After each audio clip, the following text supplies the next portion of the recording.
morning, good morning. All right, for my money morning routine, looks a little bit different. So a while back, about 2 months ago, and I haven't talked a lot about it, but we decided to get goats for a couple of different reasons. One, to expand our homestead, and two, so we got 2 mama goats and with their babies, so 2 babies, and then we got 2 other babies that were older and weaned, and so we didn't get their mamas. So we ended up with 6 pygmy goats in total.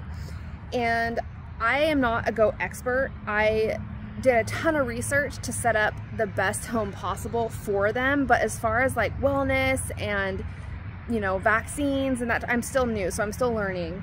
But I had them for about 2 months now, and we've been around them long enough to know what's normal behavior and what's not normal behavior.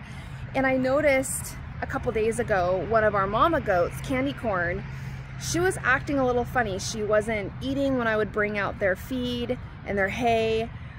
She was kind of away from the rest of the goats. When she was laying down a lot, she wasn't like chewing her cud. She was just very, very off. And then yesterday morning, I went out to feed and I noticed that there's just extreme diarrhea, severe diarrhea everywhere. And I knew something was off. And so we do have one vet close to us that does farm calls, but they charge $3 a minute, and they're 45 minutes away from me, so that includes drive time. And so my son's first day of school, he got dropped off with the goat in the back of the car. Yes, he did. Luckily though, I have my sinking fund, and about a month ago I made the decision to combine my pet and garden sinking funds into one called my homestead sinking fund.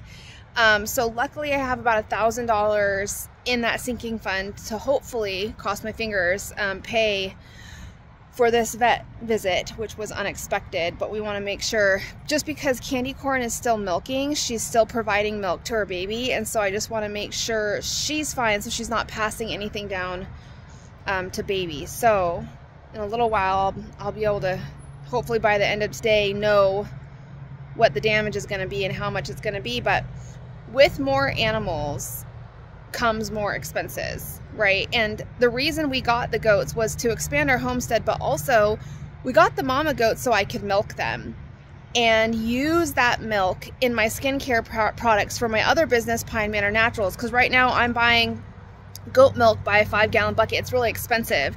So I was hoping I could supplement some of that cost by animals that we have on our little homestead, being goats. And it's just like one of those things where I haven't had time since we've gotten them to actually milk them. And then you start to doubt yourself, right? You start to question like, is it worth having them? Because they're expensive, right? You got to pay for their feed. You got to pay for your housing. You got to pay for vet bills. Here we are.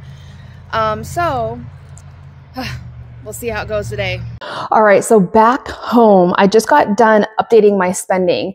So yesterday I showed all of my different like sinking funds, different things. Some other things started coming out. I had a miscellaneous parking charge, gas. I did gas for $37.82, which reminds me I should probably write that on my spending tracker. This out. So it's crazy. I'm actually just going to be starting stuffing my variable spending cash envelopes as well as my 100 envelope challenge. I can't believe I haven't done that yet, but oh, there's my teller slip from yesterday.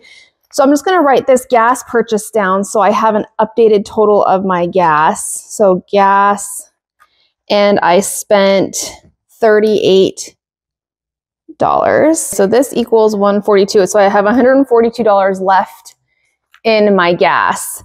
But then I got to stuff, so I'm going to do a completely separate video for YouTube stuffing my variable cash envelopes, as well as updating my savings goal binder. I only have 3 sinking funds I'm saving for the rest of the year: Christmas and Valentine's Day. Actually only 2, because I hit our wedding anniversary sinking fund last paycheck.